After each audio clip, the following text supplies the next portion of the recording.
So who's actually in City Hall right now? I'm here with family and friends. We have um, family illness, um, to understate it. So who is in City Hall right now? So Carl, Tyler, Doug, Steve. Okay. And John Levin. I would have liked to have made it, but things have accelerated, and I'm here in Fairfield right now in my cousin's home office.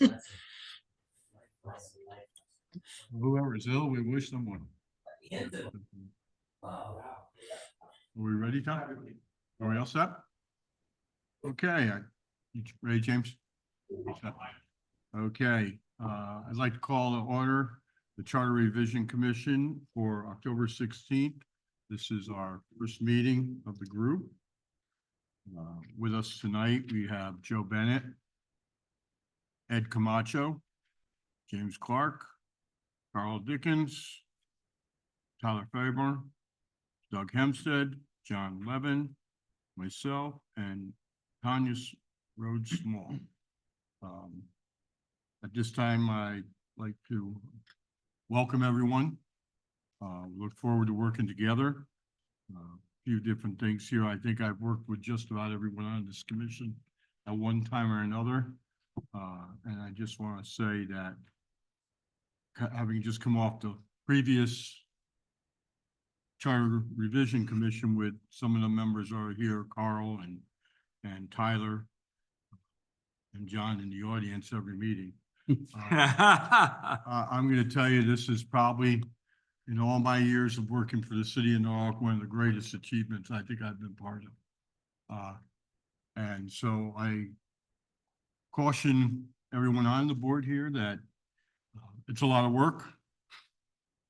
Ask questions, have fun with it. That's one of the things that was important, and that we work as a team. Issues at the door, we leave. I think we have one of the best commissions I've ever also sat on last time.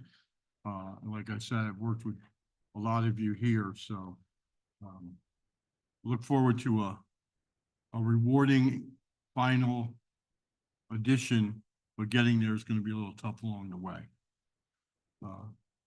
Our staff person is Irene Dixon, along with Esther Murillo, who will be doing our notes. Our chief of staff for the city, Tom Livingston, is always part of it. So I just want to make sure that everybody is noticed for what we're doing and how we're doing it and who you can contact. With that, I'd like to also mention the attorney who has guided us through the first charter revision last time. And I had no idea who this man was until he walked in the room, and I consider him one of my good friends now. He's taught me a lot. He's brought a lot to the table. He's had charters in so many cities, and I'll let him mention those as we go along. But he is probably one of the top municipal attorneys I've seen in the state of Connecticut. Just with what he's brought to Norwalk, working with the past charter commission and everything. So, and he's a musician. Feel free to stop by the Oyster Fest. Him and his band Hard Road are great, and it's good to see when Steve unwinds that he has fun doing it. So with that, I'd like to introduce Attorney Steve Mennick, who will guide us this term. Well, thank you. I think before I do the guidance, I think we need to elect our leadership.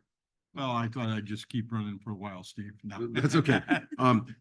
I think what I will say is that when the clerk announced everybody was here and everybody acknowledged that they're here, we'll assume that that's the roll call. That was the roll call. Yeah, that the entire membership of the commission is here, and you've introduced the members of the commission and council. So it leads us, Mr. Town Clerk, to item number 4, which would be the nomination and election of a chair. Yes, sir. Thank you, Mr. Attorney Mennick. At this time, I accept nominations.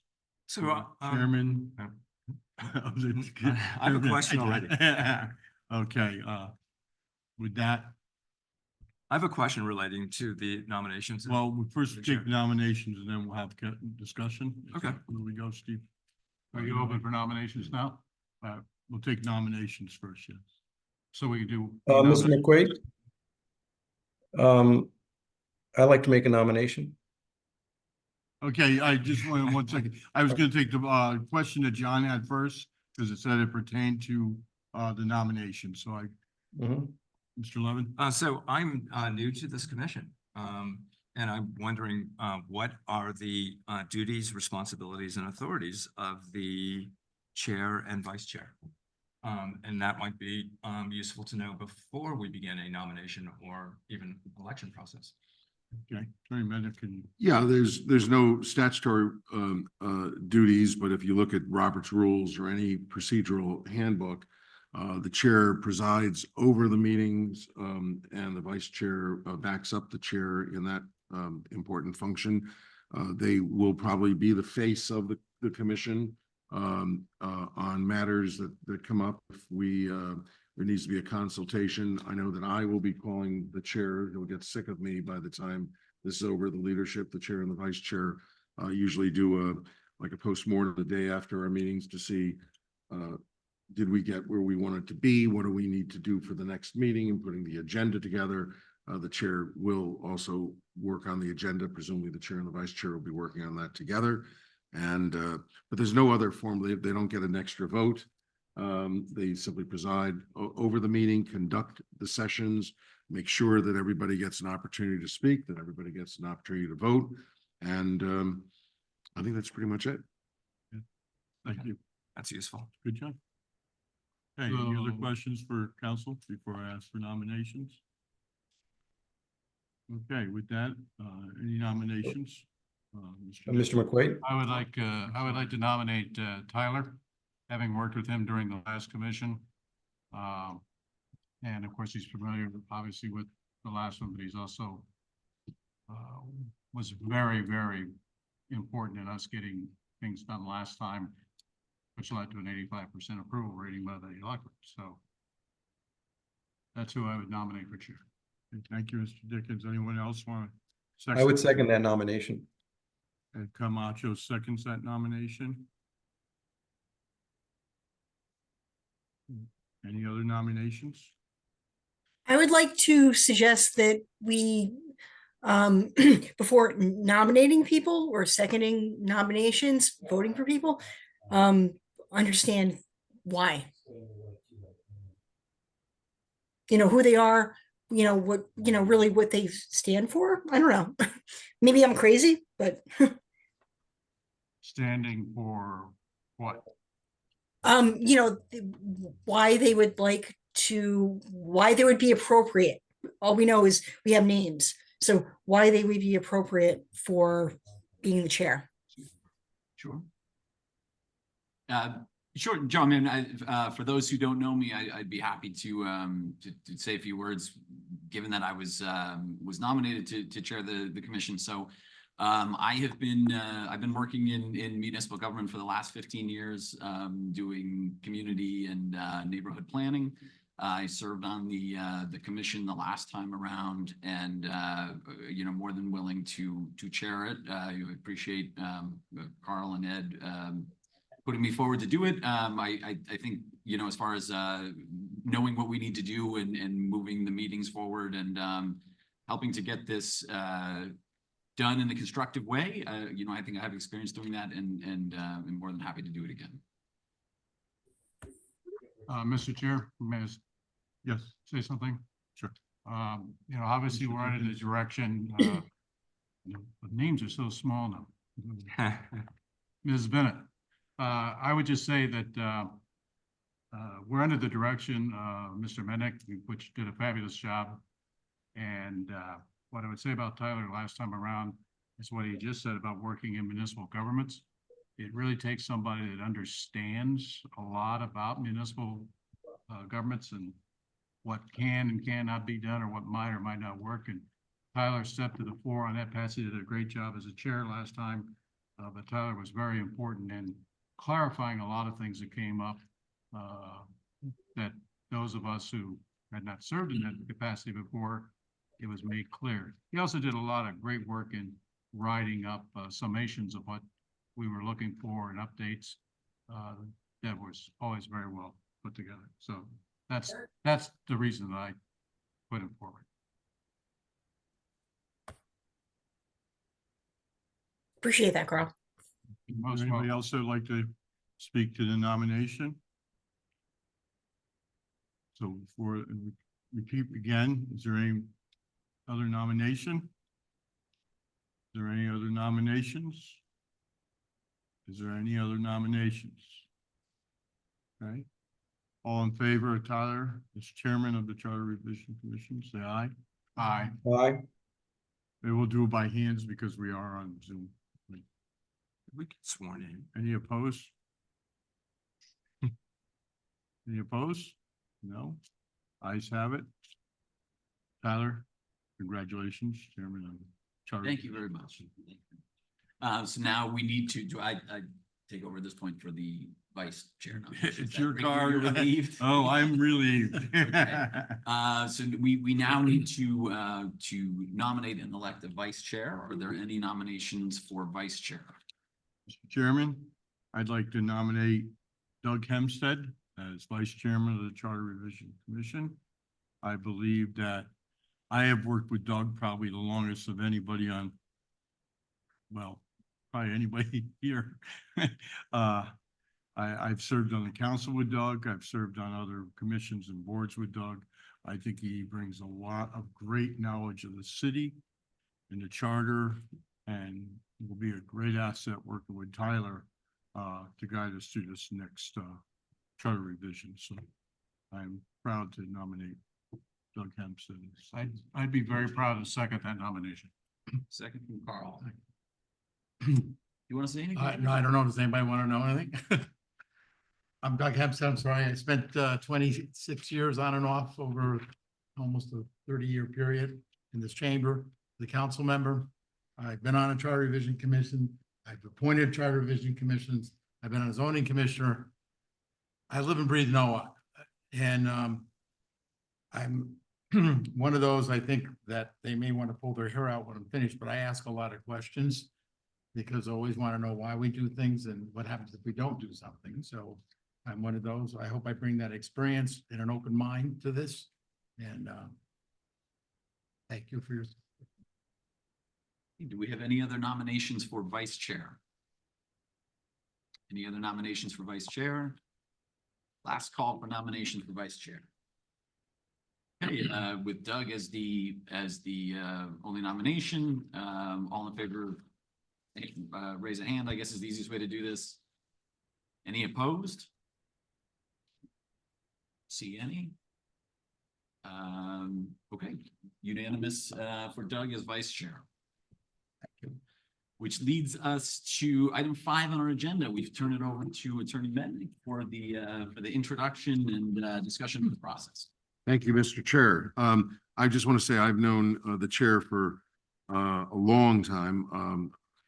I did a charter back in Bridgeport, and I think that the chair was working in the administration way back when. He was just a wee young man at that point. And I'm just so pleased to have an opportunity to work with him again, because I did enjoy working with him in the last commission.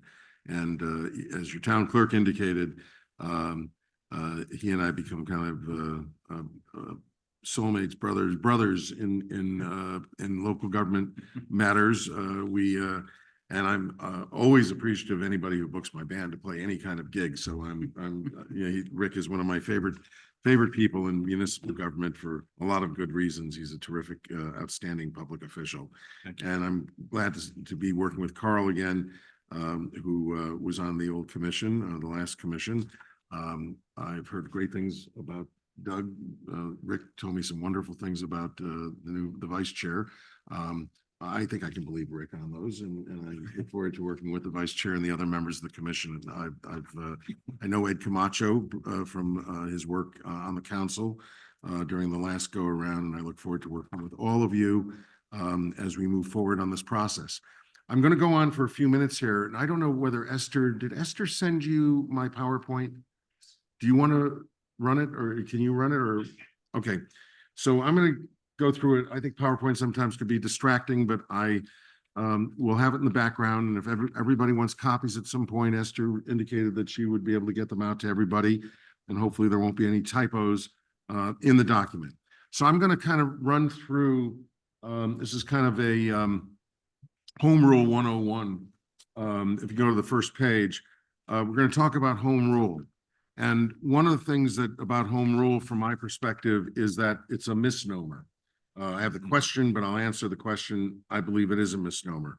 It seems self-evident, seems like something that makes sense when you think about it, and you think you know what it means, but it means a lot of different things to different people.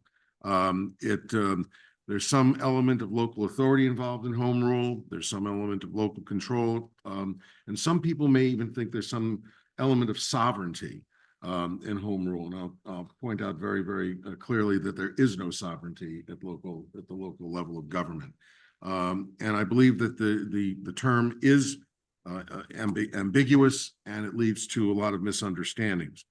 A number of years ago, the ACIR, the advisory, you can go to the next slide, undertook a drafting project to come up with a simple, direct, and readable definition of home rule.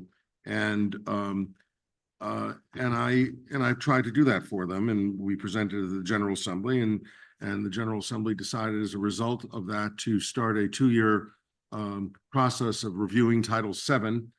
They appointed a task force, which never met. The 2 years lapsed, and we never had to address some of the problems with home rule. And we'll talk about some of those problems as we go through this process.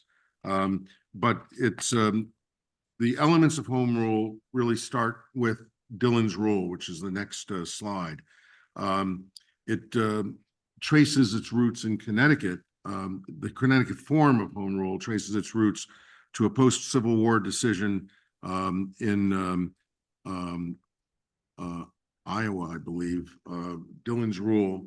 And that rule holds the following, and these are important words to remember throughout this process, that a municipal corporation, there's the term, we're a municipal corporation where we call ourselves a government, we serve as a government, but we're not a government in the sense that the state or federal sovereigns are governments. We are a corporation. We only have those powers that are explicitly granted to us, to the municipalities, that are necessarily or fairly implied in or incident to those express grants of authority, and that are essential to the declared objects and purposes of the corporation, not simply convenient, but indispensable. And so the example I very often use to describe this is when I was an alder in New Haven in the 80s and early 90s, the issue of gun control was an issue. It still is an issue in our country. And we wanted to do something locally to address gun control. And there was no express grant of authority for us to do so. Now, Norwalk, there is an express grant of authority. It's in your charter. It remains from the special act. There was an ability to regulate guns in the city of Norwalk. That remains in your charter. It's a very unique provision in Connecticut, but in most communities, there is no express grant of authority. You don't have the ability to do something like gun control. Case that I brought to the Supreme Court when I was a young lawyer, Simons versus Canty. We had recall for elected officials in many of our communities throughout the state. It was knocked down by the Supreme Court because there again was no express grant of authority except for 5 communities that had special act recall provisions in them. So it's important to remember that you need to have some foundational basis for the express grants for your authority in your local government. We'll talk about that in a minute, because when I explain what we did to the last charter, you'll see that point made quite clearly. Dillon's Rule was validated by the Supreme Court, the United States Supreme Court, in the early part of the 20th century, about 100 years ago. It embraced the rule and settled the issue of local government's legal authority by asserting that all sovereign authority, and I talked about this, is with the federal or state governments. There is no sovereign authority for local government. If you move a couple slides ahead to the Connecticut Constitution of 1818, there you go. The Constitution of the state that was in place until 65 really was silent on home rule. There was barely any mention of local government at all in the Constitution. And so the way local governments operated was through special act. And the charter that you had, the 1930, I'll call it the 1913 charter, there were some changes made over the years, but the basis of it was from 1913 was all based on special acts. And then next slide, when we, in 1957, we ended up with the Home Rule Act of 1957. In that act, the General Assembly curtailed, not eliminated, but curtailed, reduced the special act regimen for local government and allows local governments to do what we're doing here tonight, having a commission that can write, adopt, amend its own charter to conduct municipal business within the scope of powers granted by the General Assembly. Those powers are, for the most part, aggregated in Title VII of the general statutes. That was the title that this little task force was supposed to look at, that never got off the ground. And that's where the express grant of authority is, in Title VII, the Home Rule Act of Municipal Powers. It's strewn throughout the Title VII, and you'll find express grants of authority in a lot of other sections. Title IX, dealing with elections, believe it or not, has some municipal authority provisions there. You'll find it in the Board of Education's Title X. You'll find it in the taxing titles. You'll find it in the planning and zoning titles, Title VIII of the general statutes. So they're strewn throughout the general statutes, but you need to find a statute that gives you the express grant of authority to do the things you want to do to conduct your local government. Municipal governments have no inherent authority to modify legislative acts, so you cannot change. If you have a special act, you cannot change the elements of the special act. We'll probably look at that a little bit this year when we're going through the charter. One of the things we did in the last process is we annotated the charter so that you can see in each section of the charter what the derivation of it was. And if the origin of the section is home rule, you can change it completely. If the section originates in a special act, then the surgery that we conduct will be more limited and more focused. I'll give you an example. If you have a special act that sets up fee schedule or fine schedule, penalty schedule, and that penalty was created in 1942, I think you can move forward and use 2024 financial standards that you basically can extrapolate and move forward and come up with a modified fine based on cost of living increases and things like that. I don't think there's a court that would knock that down if you made that kind of change. Many of the charters have provisions, special act provisions, that go back to the Court of Common Pleas. That hasn't existed. I don't think it ever existed in my law practice, and I've been practicing for 45 years. And we can change that to the Superior Court. So there's things you can do, but you can't change the essence of the special act. On the next page, the purpose of the Home Rule Act was to relieve the General Assembly of the burdensome task of enacting special legislation. And it also enables local government to do what we're doing, modify, revise our Home Rule Charter. Now, those of you who've been around the political system know that the General Assembly does from time to time act on things that are, we'll call them local, but I will call them hyper-local. That you are permitted, if you're a municipality with a population of between 62 and 64,000 people, you can do the following things. Well, obviously, there may be one or two municipalities that fall into that category. And so that's general legislation. That's actually special legislation under the guise of general legislation. So things like that do happen. In the Stanford Charter process last year, it seems so long ago, but it was last year, I was doing it simultaneous with the Norwalk process. There was some legislation that was put into the hopper at the very last minute that really knocked out about 30% of the work the Charter Commission was doing. that it went in, they call it rat legislation that went in on the last night of the General Assembly session. And it really altered some things that could be done. And it's impacting charters throughout the state. I'm having a problem in 2 of my other communities because of that legislation. It looks general, but it was done for a very specific reason. And we're working on fixing those things, but we were under the impression with home rule that we would be getting away from that kind of stuff, but you don't get away from it completely. In 1965, the next slide, we amended our Constitution, and that was the first time that home rule was laid out in the Constitution. Now, it doesn't set out, it's not like a due process or equal protection clause that has kind of a broad reach. It defines what home rule is, and it says that basically home rule is what the General Assembly says it is. So at least the Constitution recognizes the concept, but the concept that they set up was really something called not constitutional home rule, which would be subject to various interpretations by the courts, but legislative home rule, which says the legislative body gets to say what the local governments get to do. And that's the way it works in Connecticut. If you can move 2 slides forward, I kind of discussed the however. If you go to an artifice or construct, it's 2 ahead, 1 more. Thank you. So the Home Rule Act basically is an artifice or construct for the orderly operation of local government under the sovereign constitutional and legislative authority of the state of Connecticut. Again, I will repeat this, and I can't repeat it enough. There is no inherent authority for self-government because the capacity for governance is derived entirely from the authority of the state of Connecticut. The next page, silence is not authority.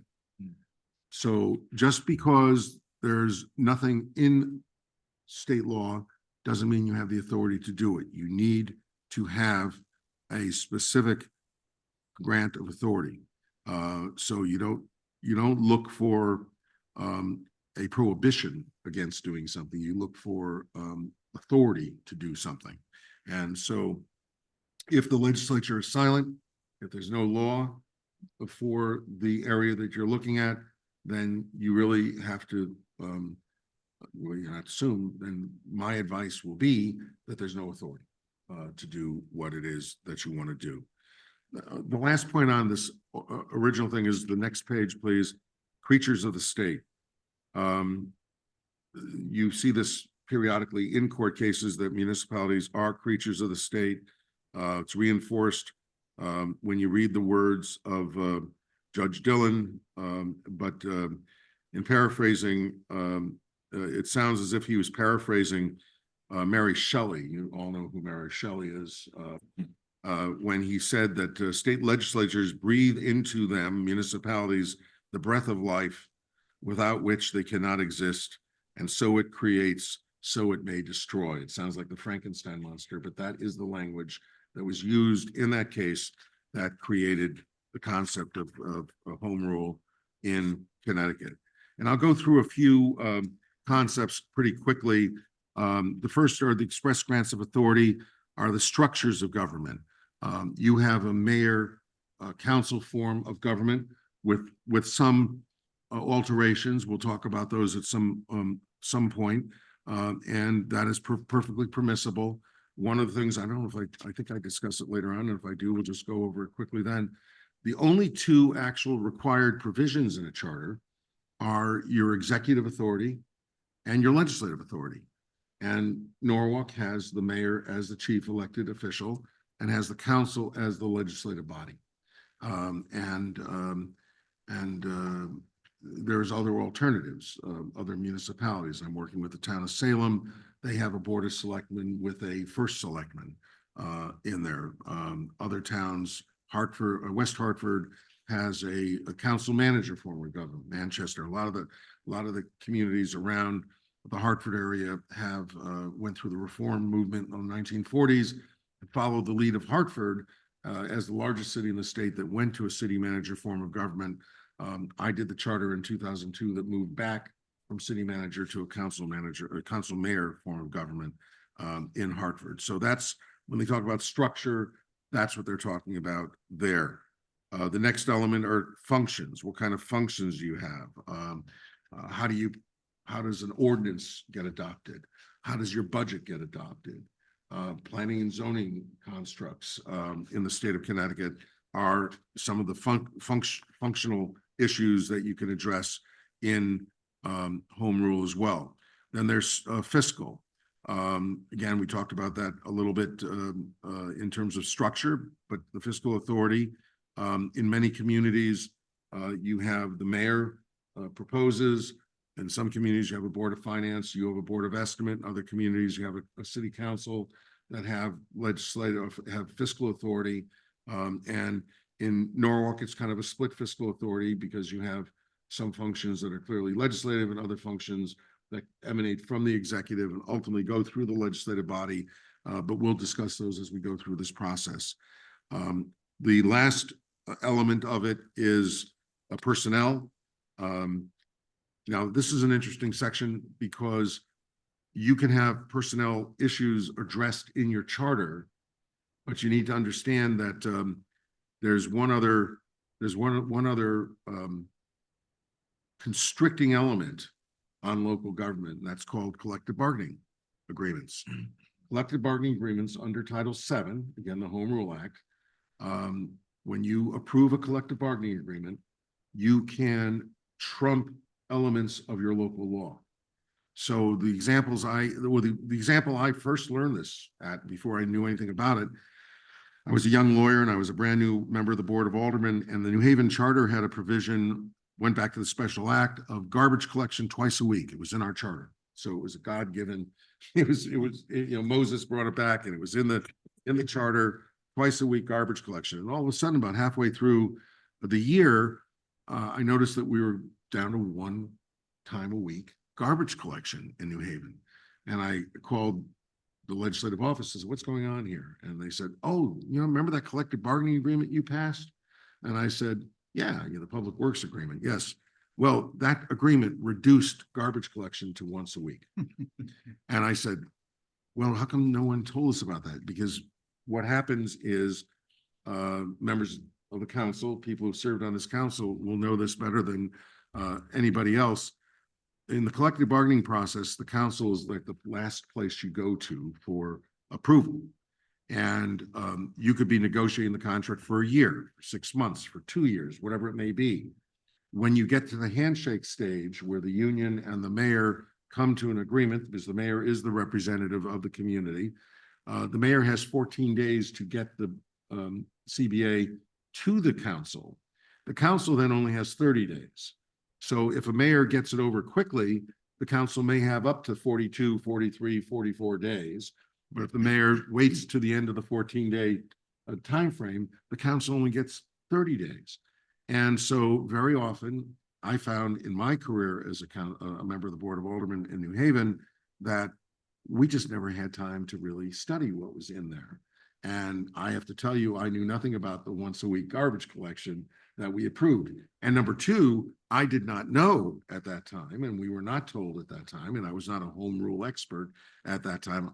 I don't call myself an expert now either, but I wasn't a home rule aficionado during that period of time. No one told us about it, and no one told us that it trumps our local charter.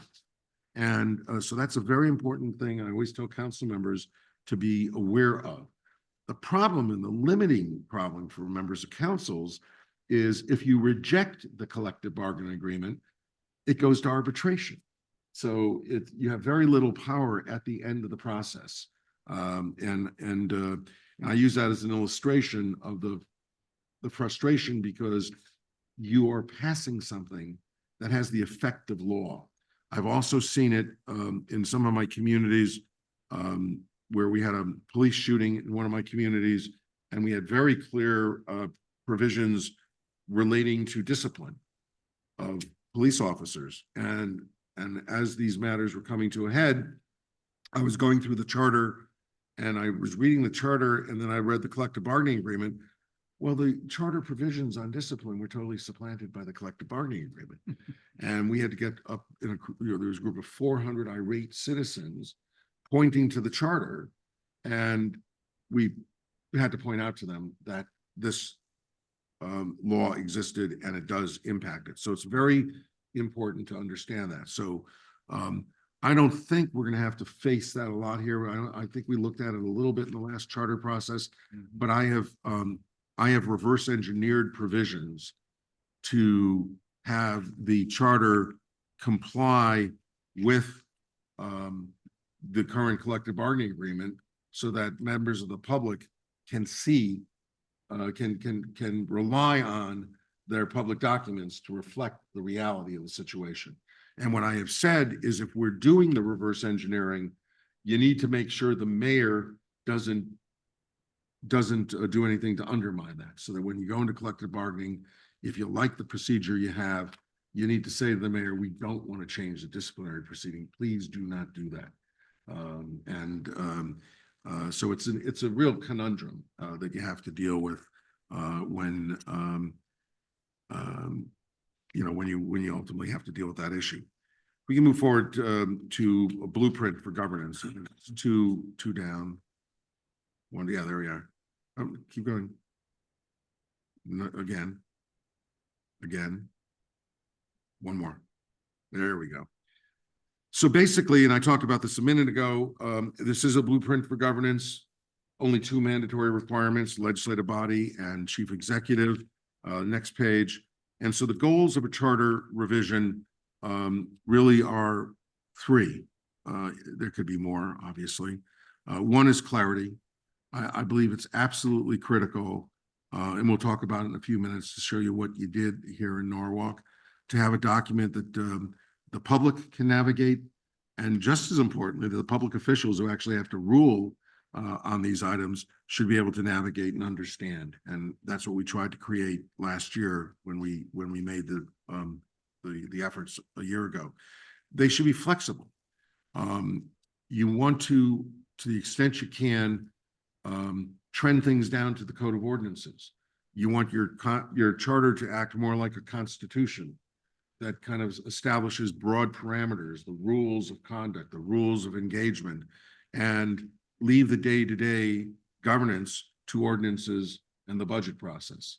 And so that's one of the things we'll look at as we go through it. I think you have a relatively contoured charter in that regard. When we get to the section on departments and boards and commissions, one of the things I will be recommending that you look at is whether or not there's more that we can do to push these things into the code of ordinances as opposed to the charter. The last element is accountability. You want the roles of the officials to be clear, so that the public can hold elected officials accountable. I'll give you an example. I'll name the town, because it would be hard for me to obscure it any other way.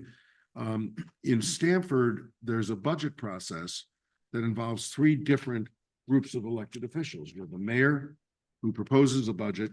You have the Board of Finance, which takes the first run on the budget document, and then you have the Board of Representatives, the legislative body, that takes the last run on the document. The mayor proposes the lines. The Board of Finance can only reduce the lines, can't increase them, can't change them, can only reduce the overall bottom line of the budget.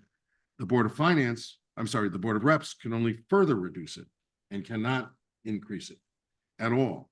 And so then it goes back, after the Board of Reps deals with it, it goes back to the Board of Finance, which sets a mill rate, and there's other incidental things that happen there, which I won't get into right now.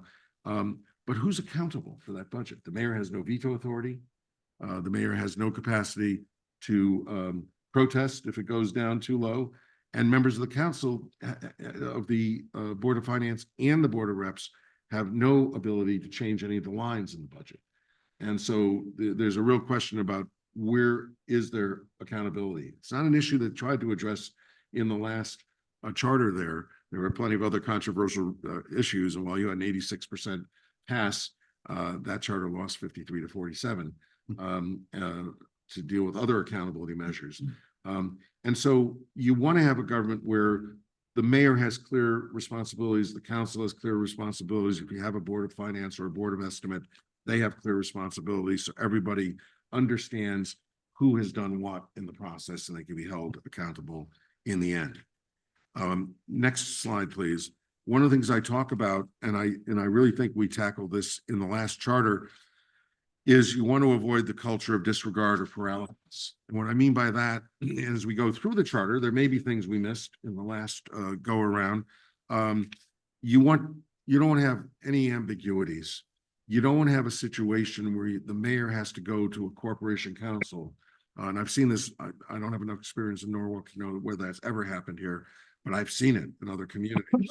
I saw it in the New Haven Board of Aldermen. When I was an alderman, we had a corp counsel who rendered an opinion regarding a provision of the charter, utilizing the rule of practical wisdom. I don't know of any Supreme Court cases that have upheld the rule of practical wisdom, but that's a great example of a charter that leads to paralysis when you have that kind of ambiguity in the charter, and you have to have a mayor can't get anything done, and you have to go to the court council, and everybody has to agree, oh my God, we can't do it. Not a good thing. You don't want to be there. You want to avoid that in any way you can. The way I try to get municipalities to deal with that issue is, if there is ambiguity, why don't you try to pass an ordinance to clarify it at least?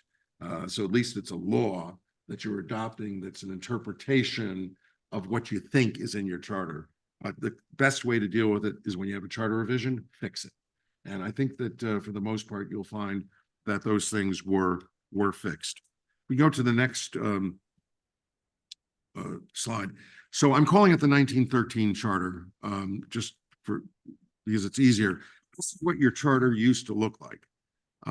It had 23 different sections.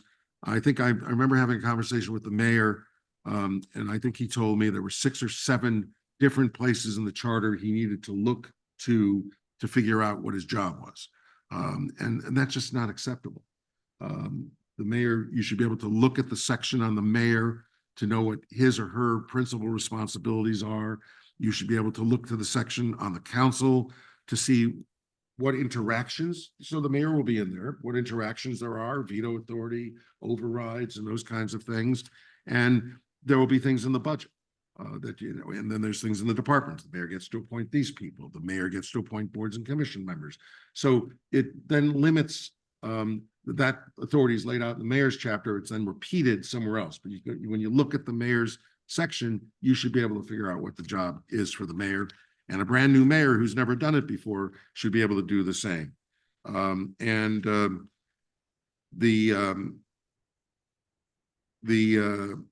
Your charter was complicated also because we have the taxing districts in Norwalk.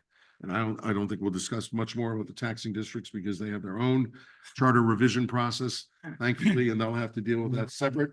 But one of the things we did do in the last charter revision is we segregated their sections, moved them into a separate part of the charter.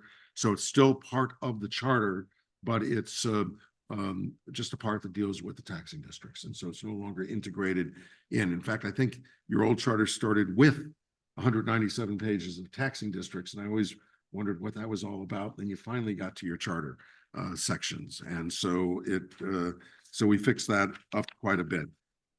If we can go down to we don't need to go through all the problems we had. Let's go to the 2023 charter, user-friendly. And keep going. One more. There you go. So on the last thing, I asked the question whether it was user-friendly. I don't want to spend a lot of time on what the problems were, because we kind of addressed that. But if you take a look at this page and the next page, as we go through it, this now lays out what your charter looks like. Part 1 is the general government. Remember, I told you we split it up into several parts. Some of the legal underlying legal issues on incorporation construction are in Article 1, standards of general application in 2, all the election issues in terms of office are all in Article 3, the role of the Common Council, adoption of budgets, resolutions, orders, etc., are in Article 4, the mayor's powers in 5. Article 6 deals with other elected officials. Go to the next page. Article 7 are boards and commissions, the general requirements. I will tell you that there is one thing I will be recommending. We came across this when we created a reapportionment committee this year. We should have placed in the ordinance a requirement for a chair and a vice chair and meeting schedules and all that. And my general recommendation will be not to include in the ordinance, just make it a mandate in the charter that all boards and commissions shall have a chair and a vice chair, shall set schedules, shall, do the things that they need to do. So we learn the hard way that there's no need to put that in an ordinance every time you do it. Let's just have a general rule. So that's going to be one of the things I'm going to recommend that we fix at the beginning of when we get into the board and commission section. Department 8 lists all the departments. Article 9, the education functions. 10 is the budget. 11 are transitions. Go to the next page. And furthermore, there's your taxing districts. They're in part 2. We probably never have to look at this again, but I just wanted to point out that the taxing districts are in part 2. And finally, next one is part 3. One of the things we didn't have time to do, and we should do this time, is look at part 3, the historical provisions. Article 13 are the harbor, streets, sidewalks, and building lines, pensions for certain retired employees, assessment appeals, and then there are some historic provisions at the end involving council districts. Those will probably go away because they are doing redistricting for the first time in a long time. There's finance functions, controller functions, purchasing agent, tax collector, and public works functions. So I think that one of the projects that the commission should take upon itself, I put that in red, because I don't want to be directive, but I think it's one of the cleanup functions that you guys should look at, is we should be talking to the appropriate department people. We'll talk to Tom and figure out how to tackle this and figure out which of these things can come out of the charter and go to ordinances. This one pension thing, when I say certain retired employees, if I'm not mistaken, there was a name in the charter. What's that? The fireman's fund one? Well, there was an individual's name. Yeah. Oh, yes. Yes. Yeah. And so we know that The woman. she may be a blessed memory, but we don't know whether or not there are people who are descendants who are still benefiting from. So we have to figure those types of things out. That's why we put it in that last chapter. And so hopefully we'll get that cleaned up in due course. Next page. I'm going to now run through and show you some of the things we did. I'll try to run through it quickly, but I think particularly for the new members, this would be helpful. Article 1 and 2 basically were, I talked about before, articles that deal with incorporation, general powers of the city. Article 2 deals with some provisions that hopefully will assist in public participation. One of the innovations of the charter, go to the next page, it's awfully small, you'll see all the definitions. We have in the beginning of this charter document, all of the defined terms that are used repeatedly throughout the charter process. The most important ones obviously are things like public hearings, public notice, those types of things that are repeated throughout. We have a term for majority vote of the council so that we don't have to ponder what that is. There's a definition of what a majority vote of the council is. And if you want to have a different standard, state the standard. And we do have alternate standards in the charter, but in general, majority vote of the council has a term that is utilized, and all these definitions are in the document. I'll be curious as we go through the process. I'll talk to the Corporation Counsel's office to see whether or not the terms have caused any problems, and we can take a look at them in that regard. The next slide, please.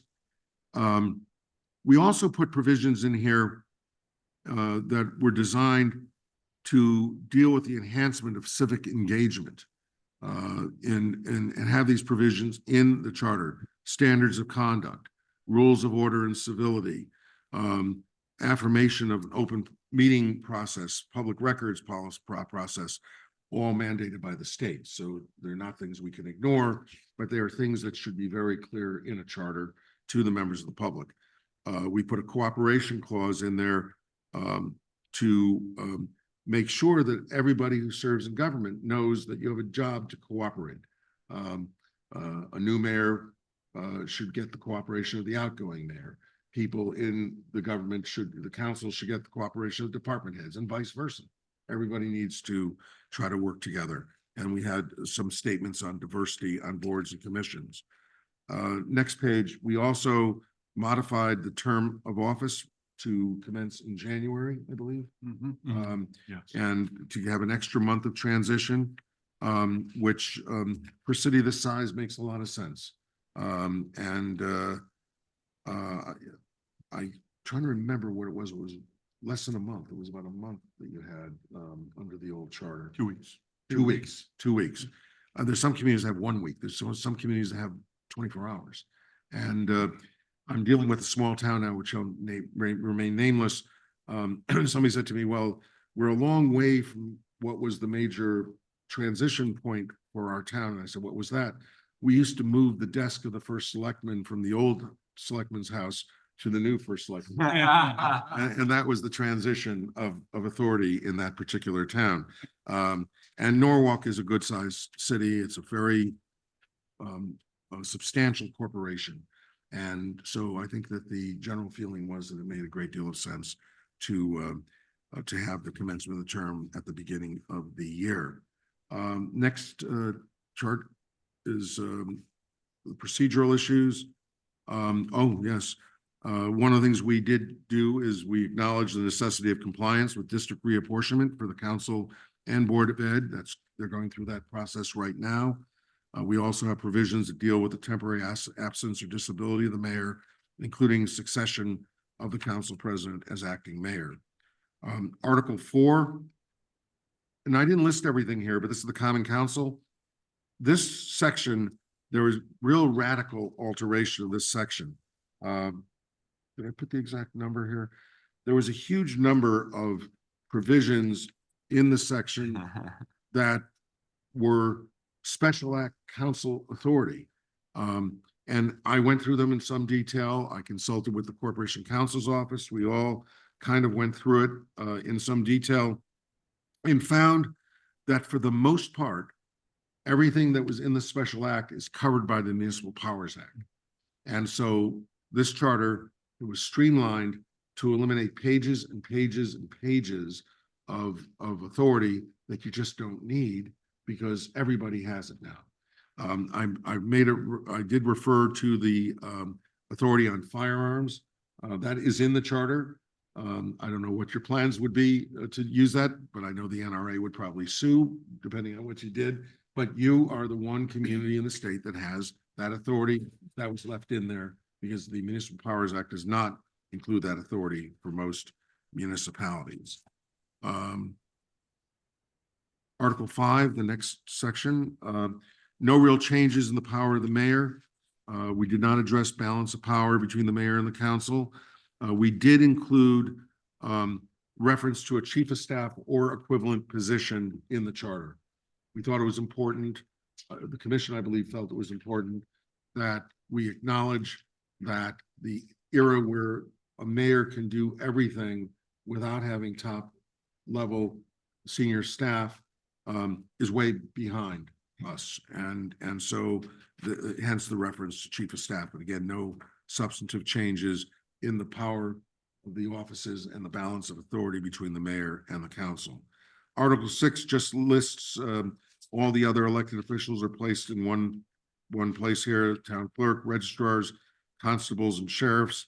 And the sheriff, I know we went through some debate on constables and sheriffs, and maybe that'll come up again, but that's where they are in Article 6. Article 7 on boards and commissions, the major changes were we laid out the procedures for creating boards and commissions and what should be in an ordinance when you're creating the boards and commissions.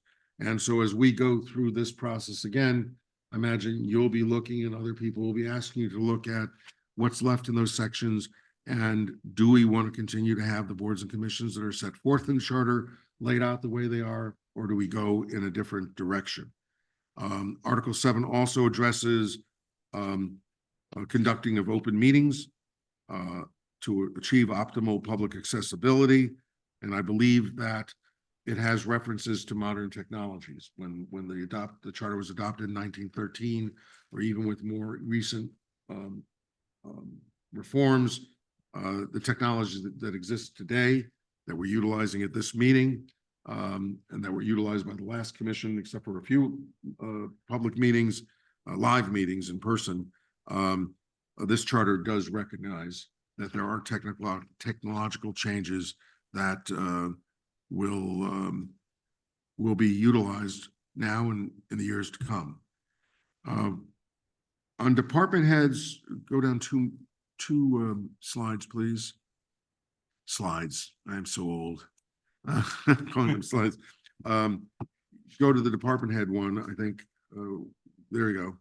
And again, we didn't make any substantive changes here, but I think what we did was we wanted to have a charter that clearly establishes the authority for the mayor and the council to reorganize the government in real time, through budget, through ordinance. And I think that was the principal thing that we did. There were no substantial changes. And I think we did incorporate the division and department head structure that is involved in the current government. Go to the next slide, please. The next page.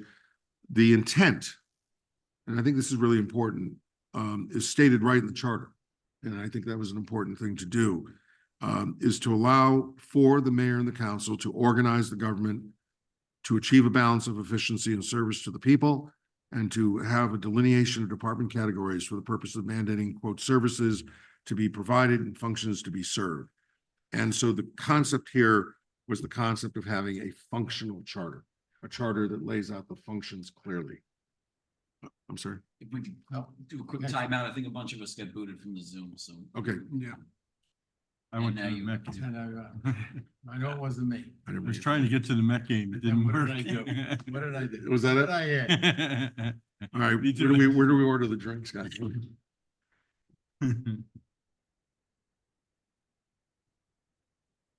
So I was driving behind a truck today about, it was a Johnny Walker truck, and you know, Tony Casagrande, my band's a big Johnny Walker guy. And so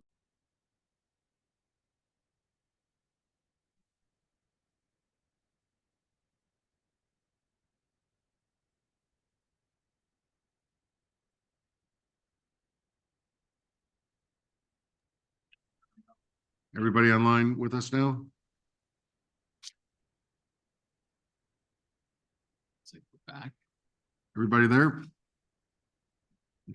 Yep. They do. Okay, good. Thank you. So we'll, in conclusion, we'll Question?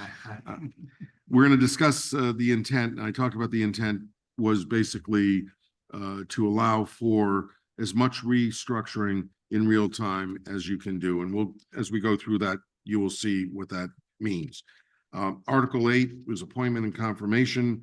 Really no real changes there, but we did lay out, we kind of did some reverse engineering to the current structure that you have.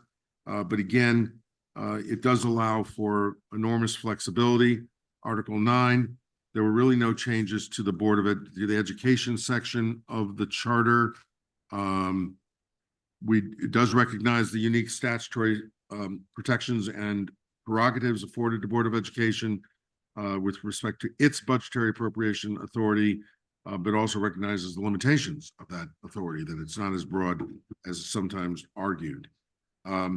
Article 10, I think we made some changes that were not substantive, that were more dealing with alignment and organization of the section to create a budgetary framework. There are a few new requirements for public hearings and the publication of a budget calendar.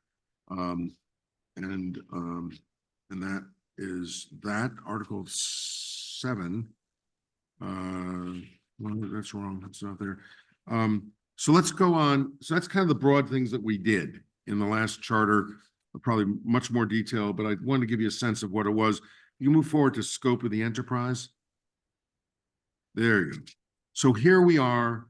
We have a broad scope from the council. You have a very broad scope from the council. And we'll talk about public hearings in a minute. And so the idea is that you will at some point decide what those priorities are that you're going to be dealing with. As we go through this process, I think I did this with you guys in this process. As we get testimony from the public, this will start, go to the next page, with a statutory public hearing. That is the beginning of the process. We can't do any substantive work. If somebody wanted to come up with an idea tonight to do look at chapter 1 or chapter 10, we can't do that until we go through the public hearing process. That's the first step in the process. Once we start the public hearing process, I will start keeping a matrix of testimony. And what I try to do with that is I try to build it to follow the sections of the charter so that we see what members of the public want, how it gets allocated throughout the charter document. And I always try to footnote or endnote the member of the public that came up with the idea.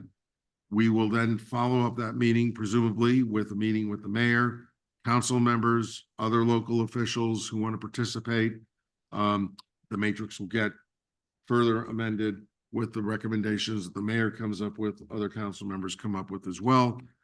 One of the projects that we deal with, and I'll talk to Mario about this, to the Corporation Council about this, is a red line exercise.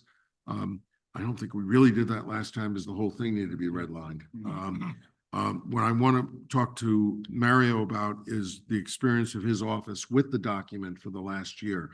It's still new to them, but I'd be curious to know whether there are things that they've come across that pose a problem that they'd like to see further refinement on.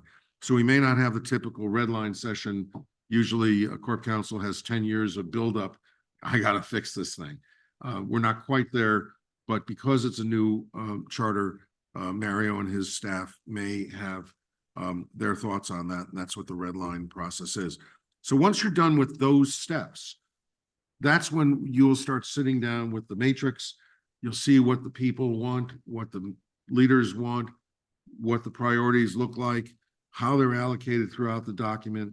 And this commission will then start saying, well, let's start with this. Let's go to that next. Let's go to another topic at a later point. So we'll start prioritizing and building our way through the document. One thing I want to emphasize is that this is not a long process. We have a pretty truncated charter process this time, largely because the heavy lifting was done in the last go around. So we need to be very smart and directed about the way we build the agenda and build the scope.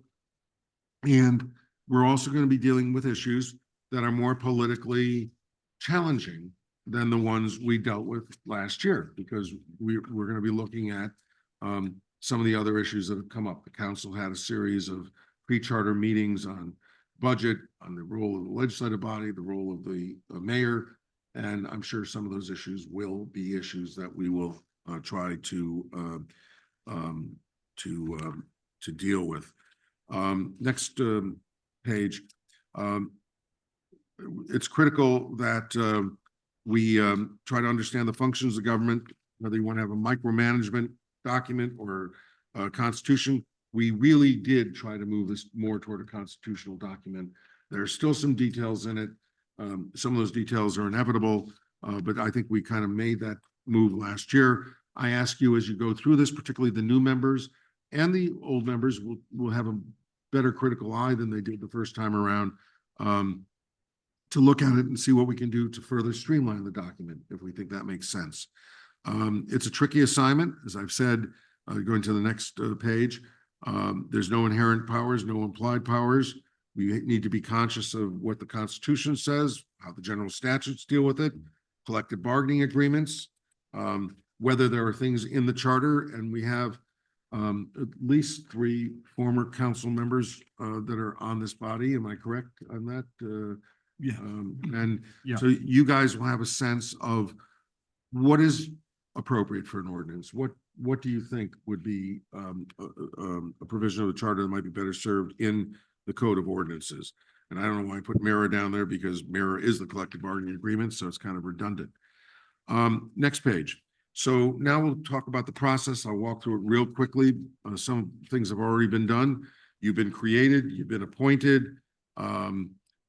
It's a body that is not a partisan body. It's a body that limits how many public office holders can be in here, and that you can only have a bare majority of any party on the body. There's 2 required public hearings. We have a public hearing that we'll be holding later this month, which is the initial public hearing. We have a required public hearing at the end of the process when we have a draft document before the draft gets presented to the council. There's one more public hearing, and very often changes are made after that public hearing and before the draft document goes to the council. The work will be, I didn't change the dates here. The work will be done between now, October 2024, and May of 2025. As I said, you'll start laying out your priorities, giving me my assignments. I'll be giving you background documents on the issues that you care about, and you'll be making decisions during that period of time. Once you send it to the council at the end of May in 2025, the council can have up to 45 days before a public hearing to look at the document, and then they have their public hearing. And within 15 days after that public hearing, if they use all their time, and if they use all the time, we'll run into calendar problems, but we've had these discussions. I don't think the council is going to need that much time. And as we go through this, if the council thinks it's going to need more time, we may get less time and have to report to them earlier than May so that we don't run into a problem. What the council does at that point is the council can approve the report, accept it as the final report and approve it. And if that is the case, then you're out of business, and they then do the ballot questions, and everything is off to the horse race for the November election cycle. If they have questions about the document, they come in with a series of recommendations. And they say that we know that you wanted to have a 4-year term for mayor. We would like to you to consider having indefinite term of office for the mayor, or something like that, some alternative idea, a recommendation. You then get the recommendation, and you have to look at it during a 30-day period, up to 30-day period. I don't think we ever used all that time in the last charter process. And all you can address at that point are the recommendations that they put before you. And that's it. At that point, it goes back to them. That's your final report. All they can do at that point is vote up or down, in whole or in part, on the things that were changed in the document. They can't amend it with a better idea. They can only reject it if they feel they have a problem with the idea. So let me point out the importance of communication. In my early charter revisions, I adhered to the concept of keeping everything very separate. Commission does its job, and then the commission comes back, gives it to the council does what it has to do, and maybe it comes back, maybe it doesn't, maybe there's a misunderstanding, they kill it, and it's over. I believe very strongly, and I think one of the things that worked in the last process is that the chair and leadership of the commission worked very closely with the council throughout the process, and the mayor's office throughout the process, to make sure everybody knew where everybody was going. Everybody knew what the objections would be. Everybody knew where the roadblocks might be, if there's a roadblock, or where, that's a good idea. We hadn't thought about that. I'm really glad the commission did this. And so when it comes to the council, you're bringing in a document that hopefully reflects a consensus and reflects a consensus of that mediative process that we go through. It's not formal, it's not required by statute, but it's something that I have found to be very effective in this process to make sure that everybody knows what's going on. Now, that's not meant to say to you as commissioners that you shouldn't do something if you really think it's important. And if there is a point of contention, sometimes there will be a point of contention. My hope would be to work it out. Because you need to keep in mind that it has to get through the council to get on the ballot. That's just the reality of it. It's got to get through the council to get to the ballot. And it's also important, the mayor is technically not a part of the process, but the mayor sits in this seat or that's one of these seats here at the council meetings and plays a big role. And the mayor has a very big voice in November. And so it's important to keep in mind that all the players, whether they have a formal role or not, really need to be brought in and as part of the mediative process as we go through this this enterprise. And so the last step is, again, the council has 15 days after the 30 days. They approve it, they disapprove it, they approve part of it, they reject part of it. They then come up with questions for the ballot, and it goes on to the ballot in November of 2025. So that's kind of the process. You could have one question, you could have multiple questions. We'll get to that later on in the process. And let me talk briefly. It's kind of the presentation. I'll talk my role is to help you with legal advice. I'm also very helpful in terms of prepping for the meetings, working with the chair and the vice chair, creating the agenda, meeting the agenda needs, working with all the other players, facilitating the deliberations and the interactions. I think I provided you with a lot of background documents in the last session. I put together a series of seminars. You'll think that I'm going to be showing my age here on the set of the David Susskind show or Dick Cavett or something. These roundtable discussions, we bring in a lot of very interesting, I think, speakers. When you're looking at a subject matter, the way I met Tom Livingston was I was looking at different structures of councils, and I just called Tom out of nowhere because I think his name goes back to the Constitutional Convention. So I figure a guy named Livingston must know something about these things. And Tom came and spoke, I think, at the Hamden Charter Revision Commission about 3 or 4 years ago. And it's very illuminating and important. I think that the commissioners that are serving, reserving again, hopefully found value in those seminars, because you're dealing with people in real time. We're dealing with the issues that you are dealing with locally and the issues that you're grappling with. And they, I think, can provide some very strong insights. I won't go through all the charters I've done, but they're all the big cities. Some have failed, Stanford, for example, Bridgeport, which I think is the best charter, one of the best. I think Norwalk, I think, is the best charter I worked on. I have to agree. Wise decision. No, I think it was a really outstanding charter. Up until that time, the Bridgeport charter was a great reorganized charter. It got caught up in a controversy over the Board of Education structure. And it was just a great example of how you need to sometimes avoid political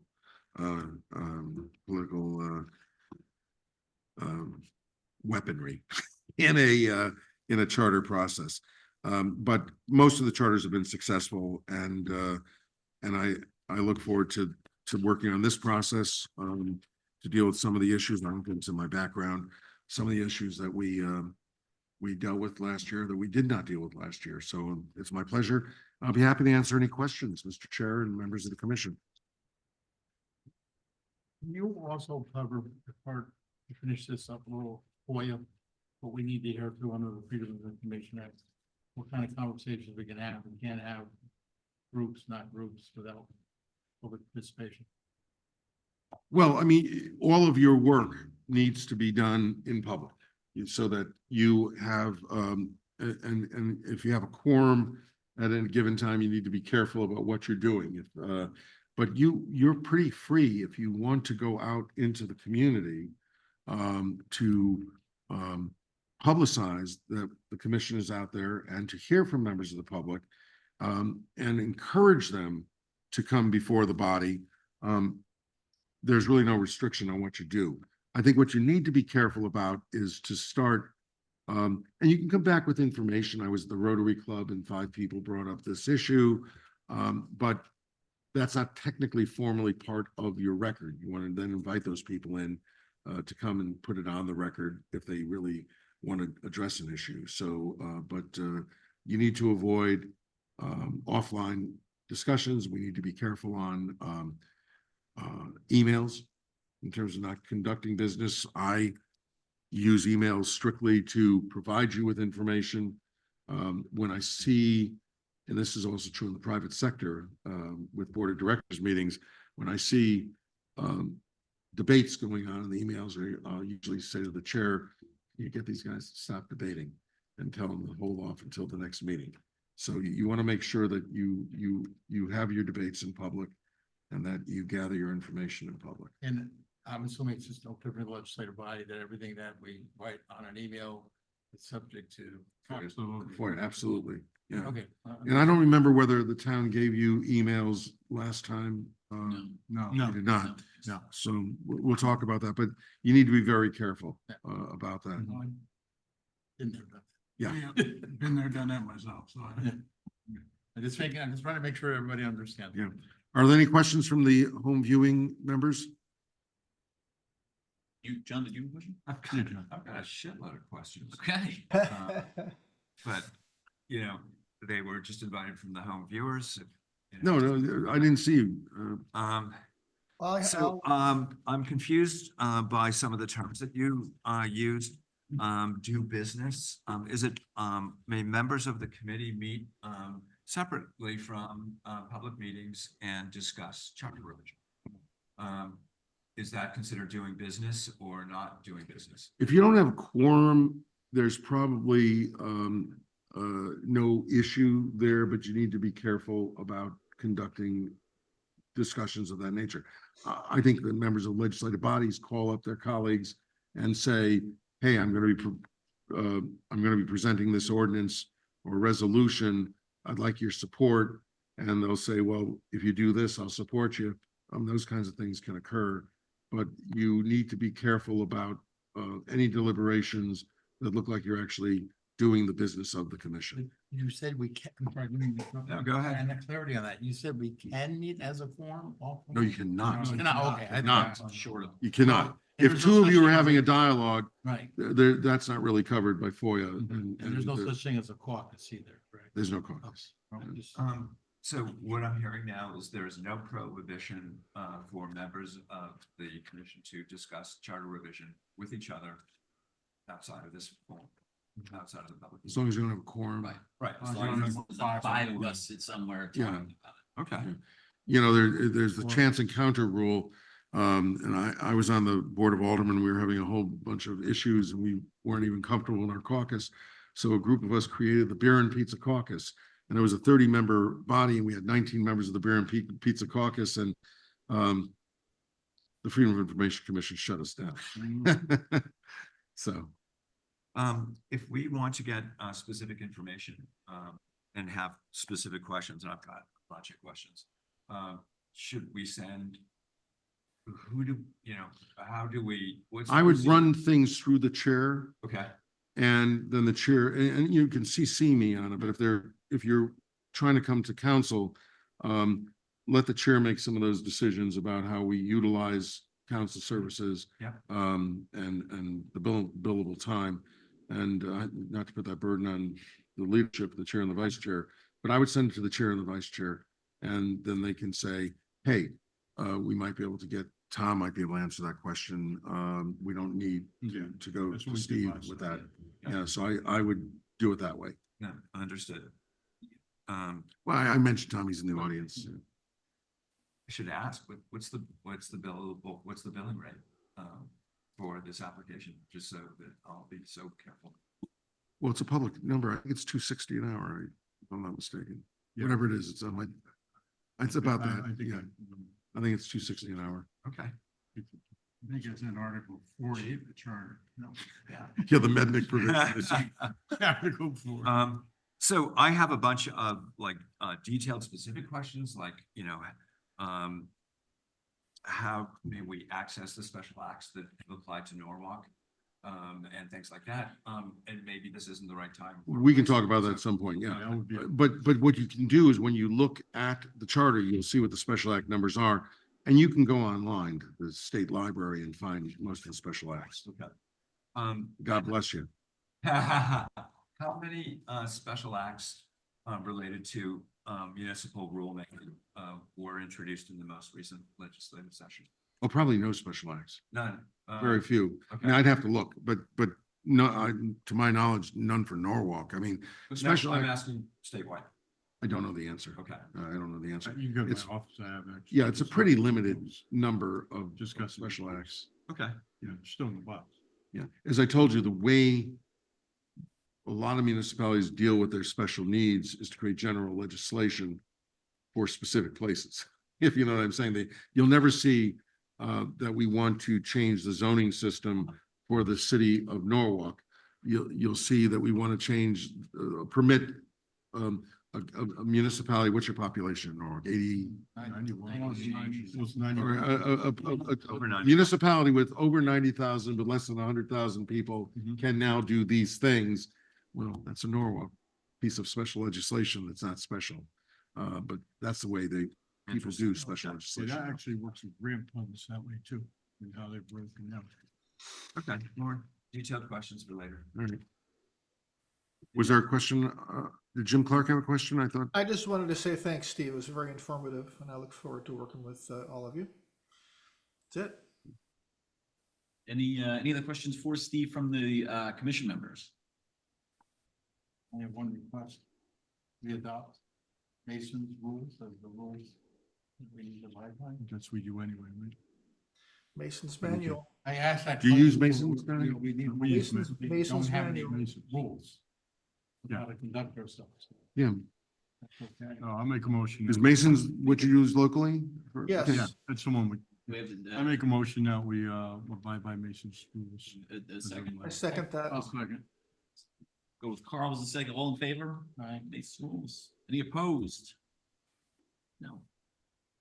I think we use- Tyler, I just said one thing, I said in the beginning of how much work is ahead of us, and how we tend to doing it. I think Steve showed you tonight that he's pretty thorough. He knows what he's talking about. And that if we work together as the team that I believe we are, and pool our questions and have open discussions and keep it going, you'll see why it went so well last time, why we're heading that direction again. So I have to say thanks to the council for, appointing Steve again or hiring Steve again to like drive the bus, and we just sit there and sing the songs, I guess. I don't have a vote. I don't have a vote for the record. Mr. Chair, this is a comment to tag onto that. I think we did a really good job of it last time. We leave politics at the door. Absolutely. Yeah, I thought that worked very well last time. It worked very. I think it was, and I think the overwhelming approval when this was voted on was a testament to that. Yep, and when we had our joint meetings with council and the city, same thing. It's incredible how it worked out for first time going to it. For the outside. So if there are no other questions from members of the commission for Steve, I believe we have the public participation portion next. If we have, we've two folks here, anyone here in person intending to speak publicly? No, okay, so I would just ask, it looks like there's 5 attendees online. If you could just raise your hand on there, we can, I guess, get you promoted so that you can do your 3 minutes, I believe is the cap on public participation. So we have, I believe it was Diane CC first, and then Diane Lorisella. Good evening. Can you hear me? We can hear you, Diane. Good evening, everybody. Good to see you, and not to be seen over here. and I'll preface it before she may do it. I will say, as I always say, you can never have too many Dianes in the city of Norwalk. So I'm happy to be here. I actually had to hop on and off during your session this evening, so I caught bits and pieces. But just from a process point of view, having observed and participated in the last round, I would ask that, for example, for Mr. Mednick's presentation tonight, if that can be posted tomorrow on the commission website, please. And whenever it is feasible, if you can post your materials that you'll be using for a meeting, at least the day before, it gives us an opportunity to review and maybe ask some relevant questions or provide feedback. And then what I'll have to do is I am going to watch the full video of this when I do have time. And I know you'll be going through your schedule soon, so I'll try to follow that as well. And thank you very much, all of you, for serving, and thank you and good night. Thank you, Diane. Thank you, Diane. You kind of quickly to that point, for anybody who's listening live on Zoom or who's going to watch the recording later, if you go to the boards and commission section on the city webpage, there's a Charter Revision Commission page that has a good deal of information, agendas, minutes. I think the recordings are going to go there. The Zoom information is there. So thank you to Esther. I was checking in with her this week to make sure that we had up-to-date information on here as far as our meeting times and some other things. So I appreciate that. It appears to be a very thorough page covering what we're going to be going over. So please, anybody who's interested, refer to that. There's also a link to email city staff. It's going to go the liaison between the commission and members of the public who are looking to submit a comment or looking for more information. So also briefly, for anybody who's watching the recording of this, there was a brief gap or pause where we had some technical issues, but we didn't skip over anything. We stopped what we were doing and kind of picked back up where we left off. So you didn't miss anything if you're watching a recorded version of this. Next up is Diane, the other Diane, who was on our public speaker list here.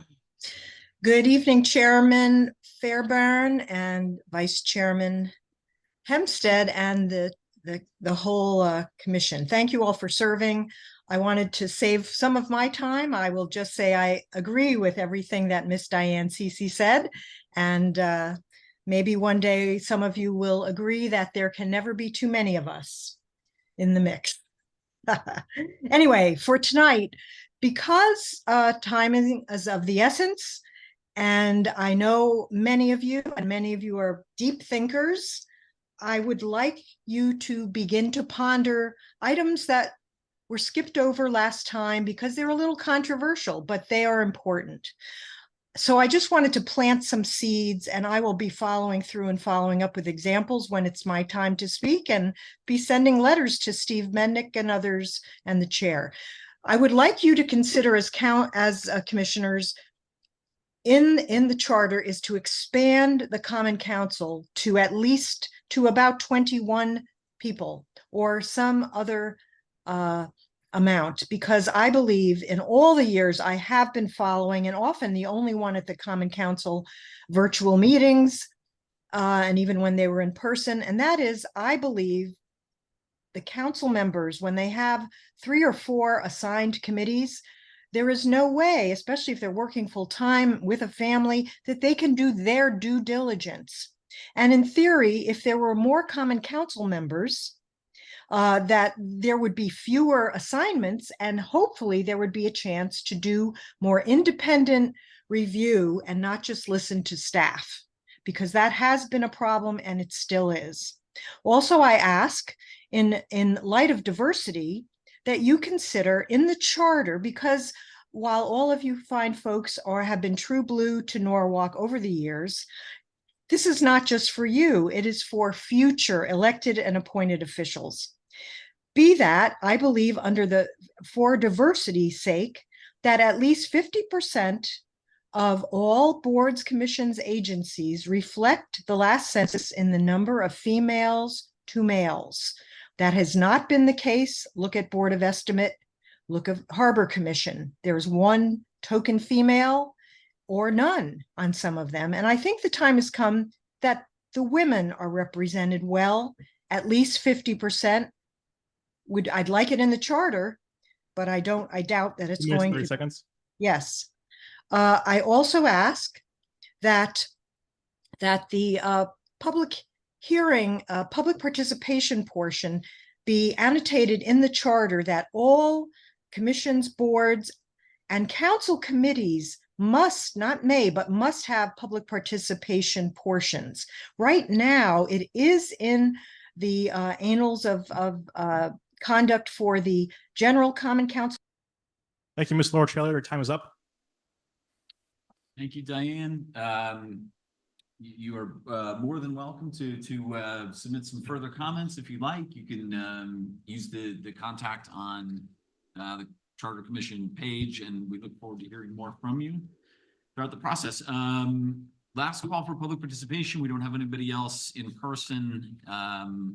Two other non-Dianes in our attendee list who do not have their hands up. So that is going to be it. Public participation, which leads us to, sorry, Steve. Schedule. Our meeting schedule, the selection and approval of the 2024-25 meeting schedule for the commission.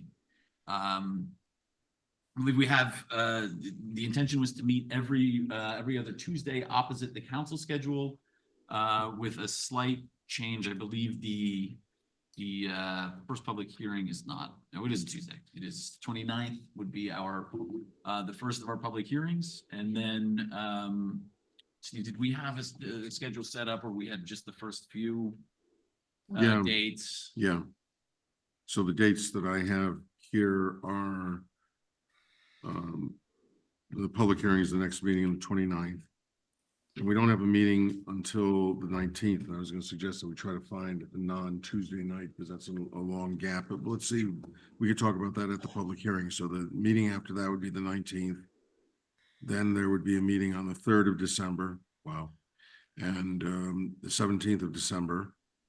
And then the first Tuesday in January is the 7th of January. So why don't we at least go through the end of the year, and then we could file our schedule for next year sometime in December. I think that makes sense.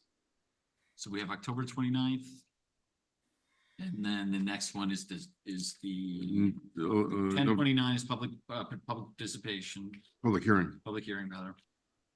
November 19th, 11/19 would be the next one. and then 12/3 12/3 and 12/17. and 12/17.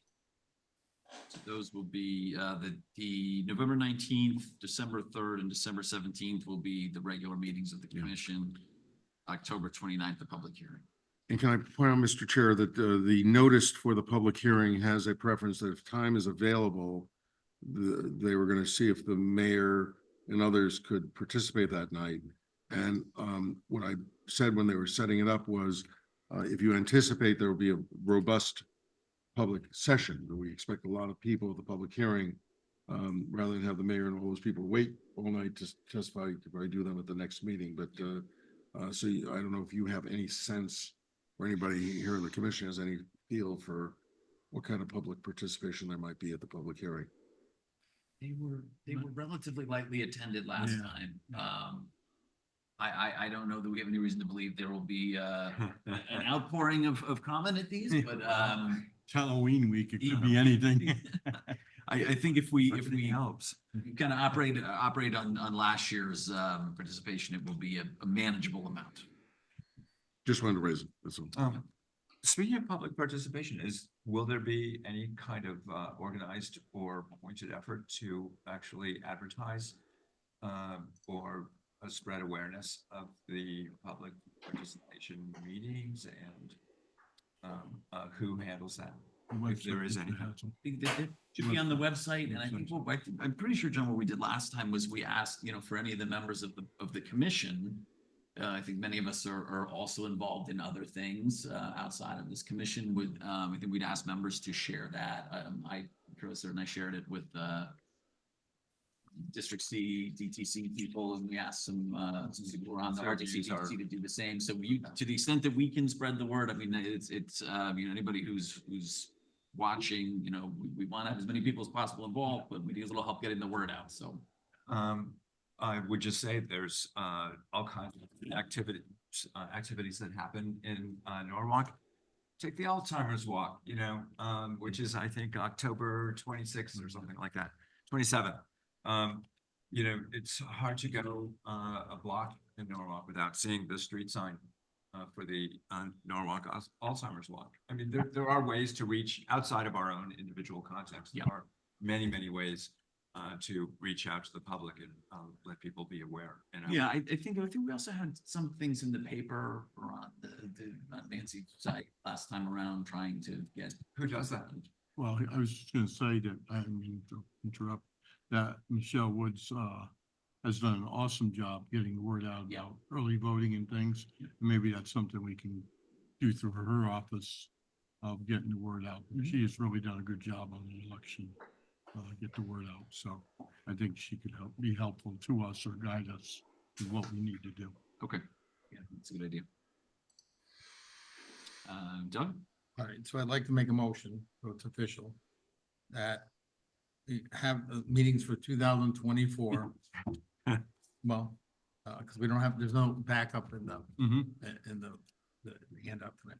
October 29th, which is a public participation, November 19th, December 3rd, and December 17th. Is that correct? For the meetings for the rest of the year. Yeah, 2024, and then subsequently at our next meeting of October 29th, we hold on Additional dates, 2025. yeah. So we have to do it before the end of the year.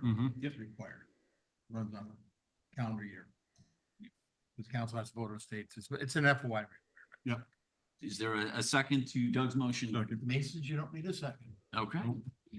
I'm sorry, what was the motion again? I didn't quite hear it. The motion was to establish our 4 meeting dates, the 4 remaining meeting dates for 2024. Oh, okay. It's for food for thought. Should we consider the start time? We had been meeting at 6:30. Did you have a? Didn't we meet the last time at 7? It just seems like there's a problem with some people being able to make it 6:30. 6:30 is too early. But I think that's really true on public hearings. I'm fine with 6. Anybody, I'm here. anybody got a problem with 6:30 on the other end? Sometimes I do. Okay. I have to reschedule things around sometimes, but if that's the best for everyone, I'll make it work, but. And for the public hearing, I think later is better. You think 7 o'clock is better for all of our meetings or just for the public hearing? I would go 7 o'clock for all of them, but for the public, I would definitely think a little later. This is not, I mean, traffic has increased, as we all know. So getting here by 6:30 may be an issue. And we did, last year was 6:30 or 7, we did I these, think it was 7. It was 7. was it? 7. Okay. Well, if that's I don't okay, know.